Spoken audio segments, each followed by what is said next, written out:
বিবাহ বার্ষিকীর নিমন্ত্রণ, কিন্তু সেখানে না গেলেই গুনতে হবে জরিমানা। শুনে অবাক লাগলেও এমন ঘটনাই এখন তুমুল আলোচনায়। অনেকটা আয়োজন করে আত্মীয় স্বজন বন্ধু বান্ধব সবাইকে দাওয়াত দিয়েছিলেন এক গৃহকর্তা, কিন্তু নির্ধারিত দিনে কয়েকজন নিমন্ত্রিত অতিথি উপস্থিত হননি। আর এতেই ক্ষুব্ধ হয়ে তিনি নিলেন একেবারেই ব্যতিক্রমী সিদ্ধান্ত।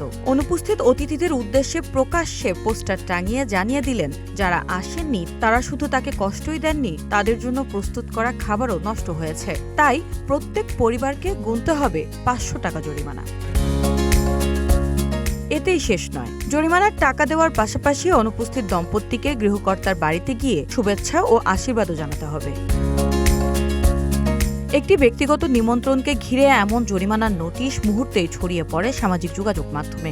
বিষয়টি নিয়ে শুরু হয় ব্যাপক আলোচনা, কৌতূহল আর হাস্যরস। কেউ বলছেন এটি নিছকই মজা, আবার কারো মতে নিমন্ত্রণে না যাওয়ার জন্য এমন শাস্তি দেওয়ার নজির সত্যি বিরল।